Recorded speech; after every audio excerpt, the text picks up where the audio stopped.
आता वळूया आजच्या चर्चेच्या मुद्द्याकडे। मुद्दा अतिशय महत्त्वाचा आहे। मंडळी, सध्याच्या केंद्र सरकारला सगळं काही एक करायचं आहे। मग कधी त्यांना एक देश एक निवडणूक करायची आहे, कधी एक देश एक टॅक्स, कधी एक देश एक संस्कृती, कधी एक देश एक रेशन कार्ड, कधी एक देश एक संविधान करण्यासाठीची अनेक धोरणं आखली जात आहेत। त्यात आता नवी भर पडली आहे ती एक देश एक अभ्यासक्रमाची। त्याच अंतर्गत राज्यातल्या बोर्डाच्या शाळेत आता सीबीएसईचा अभ्यासक्रम शिकवला जाणार आहे। राज्याचे शिक्षण मंत्री दादा भुसे यांना याबद्दलची घोषणा केली। यावर्षी पहिलीपासून सीबीएसईचा अभ्यासक्रम शिकवला जाणार आहे। सरकारचा हा निर्णय राज्यातल्या 1,07,000 शाळा, 2.25 कोटी विद्यार्थी आणि 7.5 लाख शिक्षकांवर थेट परिणाम करणार आहे।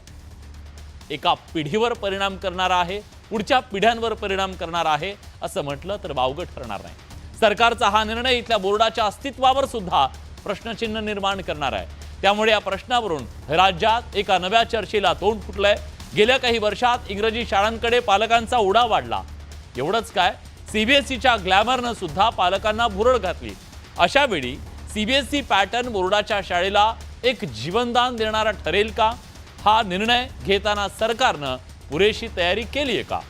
2 महिन्यात पाठ्यपुस्तकं तयार करणं खरं शक्य आहे का? शिक्षणाच्या केंद्रीकरणामध्ये इथल्या मातीचा इतिहास, भूगोल पुसला जाईल का? कारण प्रत्येक राज्याला त्याचा एक भूगोल असतो, त्याचा एक इतिहास असतो, त्याची एक संस्कृती असते आणि तिची भाषाही असते। मग इथल्या त्या भाषेला या अभ्यासक्रमात ते स्थान असेल का? राज्यावर केंद्राचा अभ्यासक्रम लादण्याचा हा प्रयत्न तर नाही ना? प्रश्न अनेक आहे। त्यामुळे या सगळ्या निर्णय जो आहे तो घाईगडबडीत घेतला गेलाय का, या मुद्द्याची आपल्याला सविस्तर चर्चा करायची आहे। पण त्याआधी बघूया हा खास रिपोर्ट। राज्यातील शाळांमध्ये सीबीएसई पॅटर्न पहिल्यांदा पहिलीपासून पॅटर्न होणार लागू। एक देश एक अभ्यासक्रमाचा प्रयोग। शिक्षण मंत्र्यांच्या निर्णयाचे तीव्र पडसाद।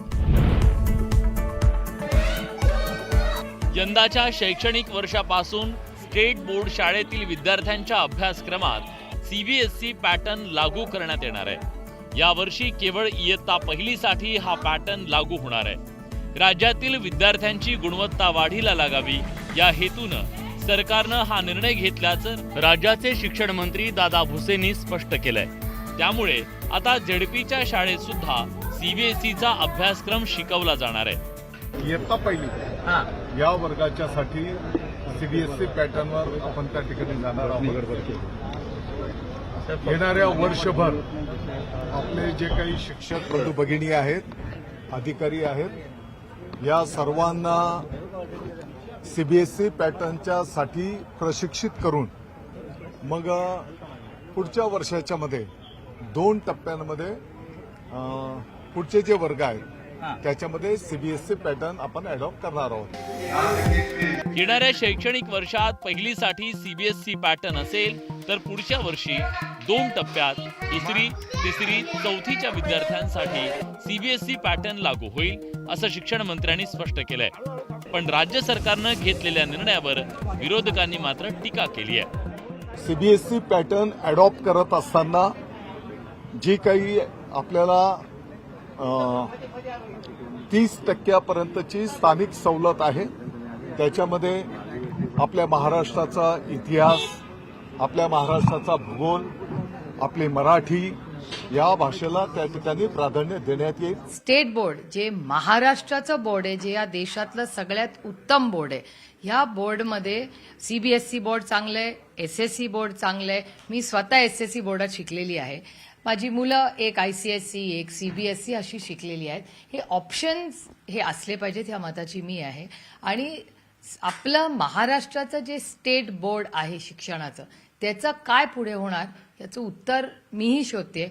मी स्वतः माननीय दादा भुसेंना कॉन्टॅक्ट करण्याचा प्रयत्न केलेला आहे, कारण का मला विषय समजून घ्यायचा आहे की सीबीएसई केलं असेल तर स्टेट बोर्डाचं काय होणार।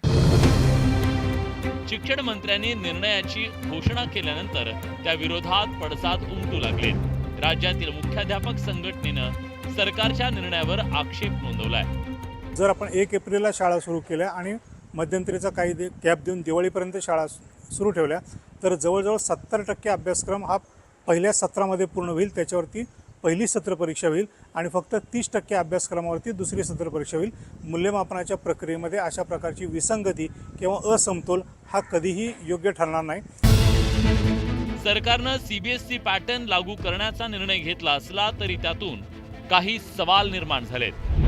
सीबीएसईचा अभ्यासक्रम बदलणार की पॅटर्न बदलणार? अभ्यासक्रमात महाराष्ट्राचा इतिहास आणि भूगोल असेल का? पुस्तकं सीबीएसईची, मग परीक्षा कोण घेणार? महाराष्ट्र राज्य बोर्डाचं नेमकं पुढे काय होणार? गुणवत्ता वाढीसाठी हे आणि असे अनेक प्रश्न सध्या अनुत्तरित आहेत.